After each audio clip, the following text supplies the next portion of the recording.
Mabuhay our dearest viewers, today let's talk about the cry of Pugad Lawin or the cry of Balintawak or Pugad Lawin, which is basically part of the Philippine history and it is also an ongoing controversial issue in the country.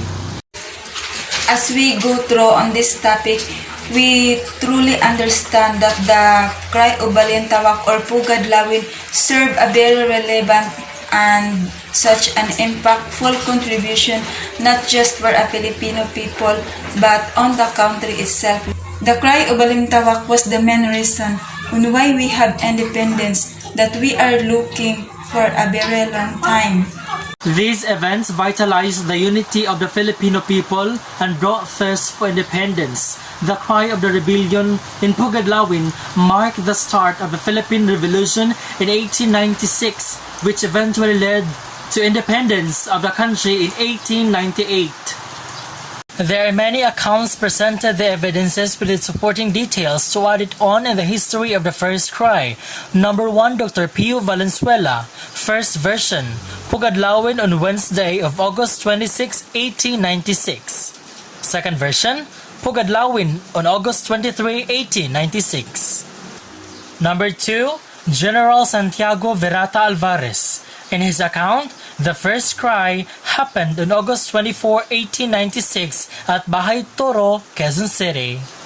Number 3, General Guillermo Masangkay. First version, August 26, 1896, The Sunday Tribune, first decade of American occupation. Second version, it was on August 23, 1896, The Bagong Buhay. Changed back on August 26, 1896 by his granddaughter Suridad Buller Borromeo. And the fourth one is Gregoria de Jesus.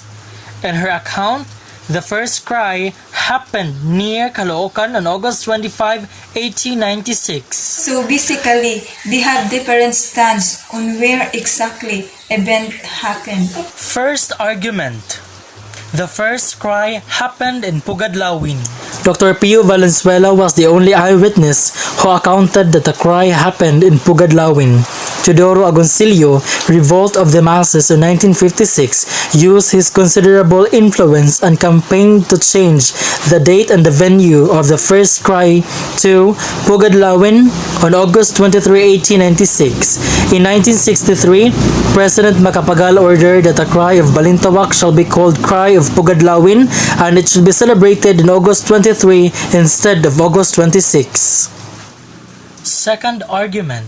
The first cry happened in Balintawak.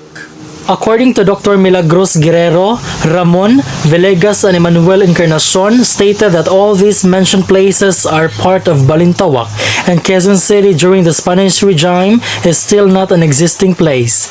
Guillermo Masangkay is an eyewitness of the historic event. Events according to Masangkay, August 26 during 1896, meeting held in Balintawak at the house of Apolonio Samson. Among those who attended were Andres Bonifacio, Emilio Jacinto, and Aguido del Rosario. 9 a.m. August 26th, meeting was opened with Andres Bonifacio presiding and Emilio Jacinto acting as secretary. The purpose was to discuss when the uprising was to take place. Andres Bonifacio argues with the other leaders about starting the revolt too early and leaves. Andres Bonifacio, upon leaving the meeting, gave a fiery speech and the people shouted revolt. After the speech, they all tear their cedulas. After the pledge and tearing up of cedulas, Andres Bonifacio returns to the session hall and informs the leaders of what took place outside. Despite their differences, they all voted for revolution and outside, the people shouted, "Long live the Philippine Republic!" At 5 p.m. while the gathering at Balintawak were celebrating, guards up in the trees gave a warning that the Spaniards were coming. Andres Bonifacio then led them to prepare for the attack by the civil guards.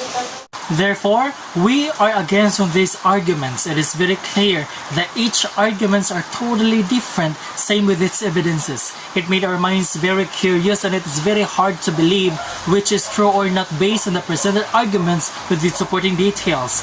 We are against because since we are talking about history, the informations and evidences should be all clear and the accounts of the sources should be certain and well focused as always. Others would say that the date, the place, and the exact time of that one particular event that happened in the past won't matter. Because for them, what matters is the happening and its importance or its relevance towards the country. Especially if we're going to talk about the cry of Balintawak or Pugad Lawin. Yes, but for us with Ate Almalin and yours truly, I'm John, since we're dealing about history, we should always remember that the exact date, the place, and the time will always matter above all, aside from just focusing on the happening of that particular event. When it happened, where it happened, and what happened are all relevant. We should always remember that information should be all balanced and clear to achieve accurate history records. In history, all information should be and must be complete, even the smallest info about it.